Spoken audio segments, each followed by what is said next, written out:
കേരളത്തിലെ വിദ്യാർത്ഥികൾക്ക് തിങ്കളാഴ്ച മുതൽ ക്രിസ്മസ് എക്സാം സ്റ്റാർട്ട് ചെയ്യാണ്. ക്രിസ്മസ് എക്സാം ഹാളിൽ കയറുമ്പോൾ നിങ്ങൾ ശ്രദ്ധിക്കേണ്ട ചില ഇമ്പോർട്ടൻ്റ് ആയിട്ടുള്ള കാര്യങ്ങളാണ് നമ്മൾ പറയുന്നത്. ഇത്ര അപ്ഡേറ്റ്സിനായിട്ട് നമ്മുടെ പേജ് ഒന്ന് ഫോളോ ചെയ്ത് വെച്ചോ. ഒന്നാമതായി നിങ്ങൾ ശ്രദ്ധിക്കേണ്ട കാര്യം, നിങ്ങൾക്ക് ക്വസ്റ്റ്യൻ പേപ്പർ കിട്ടി കഴിഞ്ഞാൽ ആദ്യത്തെ 15 മിനിറ്റ് കൂൾ ഓഫ് ടൈമാണ്. ആ കൂൾ ഓഫ് ടൈമിൽ നിങ്ങൾ വേറെ ഒരു പരിപാടിക്ക് നിൽക്കാതെ കൃത്യമായിട്ട് ക്വസ്റ്റ്യൻ പേപ്പർ കറക്റ്റ് വായിച്ചു നോക്കുക. ഓരോ ചോദ്യത്തിലും എന്താണ് പറയുന്നത്, ഓരോ ചോദ്യം എത്ര മാർക്കിനാണ്, ഓരോ ചോദ്യം എന്തൊക്കെ എഴുതണം, ആ കാര്യങ്ങൾ കറക്റ്റായിട്ട് നിങ്ങൾ എന്ത് ചെയ്യുക, പ്ലാൻ ചെയ്യുക. അപ്പോൾ ആദ്യത്തെ 15 മിനിറ്റ് ആയിട്ടുള്ള കൂൾ ഓഫ് ടൈം നിങ്ങൾ കറക്റ്റായിട്ട് പ്ലാൻ ചെയ്യുക. ഉത്തരങ്ങൾ എങ്ങനെ എഴുതണം, എന്തൊക്കെ എഴുതണം എന്നുള്ള കാര്യങ്ങൾ കറക്റ്റായിട്ട് പ്ലാൻ ചെയ്ത് വെക്കുക. അതാണ് നിങ്ങൾ ആദ്യം ചെയ്യേണ്ട കാര്യം. രണ്ടാമതായിട്ട് നിങ്ങൾ ചെയ്യേണ്ട പ്രധാനപ്പെട്ട കാര്യം, മാർക്കിനനുസരിച്ച് ഉത്തരം എഴുതുക. 2 മാർക്കിന് ചോദ്യത്തിന് ഒരിക്കലും നിങ്ങൾ 2 പേജ് ആൻസർ എഴുതി വെക്കേണ്ട ആ കാര്യമില്ല.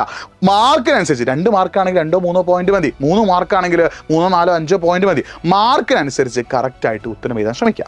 മൂന്നാമതായിട്ട് നിങ്ങൾ ശ്രദ്ധിക്കേണ്ട കാര്യം, അറിയുന്ന ചോദ്യങ്ങൾ നിങ്ങൾ ആദ്യം എഴുതി പോകുക. നിങ്ങൾക്ക് ഏത് ഓർഡറിൽ വേണമെങ്കിലും എന്ത് ചെയ്യാം, ക്വസ്റ്റ്യൻ ആൻസർ ചെയ്താൽ. അപ്പോൾ നിങ്ങൾ അറിയുന്ന ചോദ്യങ്ങൾ ആദ്യം എഴുതി പോകുക. നിങ്ങൾ അറിയാത്ത ചോദ്യങ്ങൾ ആലോചിച്ച് അതിൽ ഉത്തരം ആലോചിച്ച് നിങ്ങൾ സമയം കളയുമ്പോൾ അവസാനം നിങ്ങൾക്ക് അറിയുന്ന ചോദ്യങ്ങൾ എഴുതാൻ സമയമില്ലാത്തൊരവസ്ഥ വരും. സോ ഏത് ഓർഡറിൽ വേണമെങ്കിലും ആയിക്കോട്ടെ, അറിയുന്ന ചോദ്യങ്ങൾ നിങ്ങൾ ആദ്യം കറക്റ്റായിട്ട് ഉത്തരം എഴുതുക. നാലാമതായിട്ട് നിങ്ങൾ ശ്രദ്ധിക്കേണ്ട കാര്യം, ചോദ്യങ്ങൾക്ക് ഉത്തരം എഴുതുമ്പോൾ ക്വസ്റ്റ്യൻ നമ്പർ കറക്റ്റ് ആണോ ഇട്ട് എന്നുള്ള കാര്യം നിങ്ങൾ ക്രോസ് ചെക്ക് ചെയ്യുക. അപ്പോൾ നിങ്ങൾ 15ാമത്തെ ചോദ്യത്തിന് ഉത്തരം നിങ്ങൾ കറക്റ്റായിട്ടാണ് എഴുതിയത്, പക്ഷേ അതിൽ 15ന് പകരം നിങ്ങൾ 17 എന്നാണ് ക്വസ്റ്റ്യൻ നമ്പർ ഇട്ടതെങ്കിൽ നിങ്ങൾക്ക് ആ ക്വസ്റ്റ്യൻ ഒരിക്കലും മാർക്ക് കിട്ടില്ല. അപ്പോൾ ക്വസ്റ്റ്യൻ നമ്പർ കറക്റ്റ് ആക്കിയിട്ട് എഴുതിയ ഉത്തരത്തിൻ്റെ ക്വസ്റ്റ്യൻ നമ്പർ കറക്റ്റ് ആണെന്നുള്ള കാര്യം നിങ്ങൾ എന്ത് ചെയ്യുക, ഒന്ന് ഉറപ്പ് വരുത്തുക. അഞ്ചാമതായിട്ട് എക്സാം എഴുതി കഴിഞ്ഞിട്ട് സമയമുണ്ടെങ്കിൽ നിങ്ങൾ എന്ത് ചെയ്യുക, എല്ലാ ക്വസ്റ്റ്യനും ആൻസേഴ്സ് ഒന്ന് ക്രോസ് ചെക്ക് ചെയ്യുക. ആറാമതായിട്ട് നിങ്ങൾ എക്സാം കഴിഞ്ഞതിന് ശേഷം നിങ്ങൾ ക്വസ്റ്റ്യൻ പേപ്പർ അനലൈസ് ചെയ്യാൻ നിൽക്കരുത്. അടുത്തുള്ള ആളോട് ആൻസർ ചോദിച്ചിട്ട് 15ാമത്തിന് ഉത്തരം എന്താ, 16 എന്താ എന്ന് പറഞ്ഞിട്ട് നിങ്ങൾ എന്ത് ചെയ്യരുത്, ഒരു കാരണവശാലും ക്വസ്റ്റ്യൻ പേപ്പർ ഒന്ന് അനലൈസ് ചെയ്യരുത്. നിങ്ങൾക്ക് എന്ത് ചെയ്യാം, എല്ലാ എക്സാമും കഴിഞ്ഞ ശേഷം, ക്രിസ്മസ് എക്സാമിൻ്റെ അവസാനത്തെ പരീക്ഷയും കഴിഞ്ഞതിന് ശേഷം മാത്രമേ നിങ്ങൾ എന്ത് ചെയ്യാൻ പാടുള്ളൂ,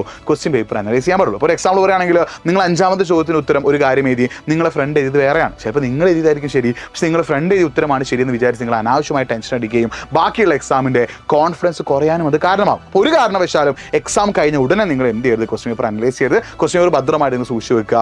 എല്ലാ എക്സാമും എഴുതിയതിന് ശേഷം മാത്രം നിങ്ങൾ എന്ത് ചെയ്യുക, ക്വസ്റ്റ്യൻ പേപ്പർ അനലൈസ് ചെയ്യുക. ഓരോ എക്സാമിന് ശേഷം നിങ്ങൾ ക്വസ്റ്റ്യൻ പേപ്പർ അനലൈസ് ചെയ്യുമ്പോൾ അത് ചില ആൻസേഴ്സ് നിങ്ങൾക്ക് തെറ്റാണെന്ന് തോന്നുകയും നിങ്ങളുടെ ബാക്കി എക്സാമിലേക്കുള്ള കോൺഫിഡൻസ് കുറയ്ക്കാനും അത് കാരണമാകും. സോ ആ ഒരു കാര്യം ശ്രദ്ധിക്കുക. ഈ കാര്യങ്ങളൊക്കെ നിങ്ങൾ ക്രിസ്മസ് എക്സാമിന് വേണ്ടി കറക്റ്റായി ശ്രദ്ധിക്കുക. നന്നായിട്ട് പഠിച്ചിട്ടുണ്ടെന്ന് വിചാരിക്കുന്നു. എല്ലാവർക്കും ഓൾ ദി ബെസ്റ്റ്. എല്ലാവർക്കും ക്രിസ്മസ് എക്സാം ഈസി ആവട്ടെ. എല്ലാവരുടെയും ക്രിസ്മസ് എക്സാമിന് അവർക്ക് ഏറ്റവും ബെസ്റ്റ് മാർക്ക് തന്നെ നേടാൻ പറ്റട്ടെ. നിങ്ങൾ പഠിച്ചതിൽ നിന്ന് തന്നെ നിങ്ങൾ ക്വസ്റ്റ്യൻ ചോദിക്കട്ടെ. നിങ്ങൾ പഠിച്ചതിനനുസരിച്ചുള്ള മാർക്ക് കൂടി നിങ്ങൾക്ക് കിട്ടട്ടെ. All the best.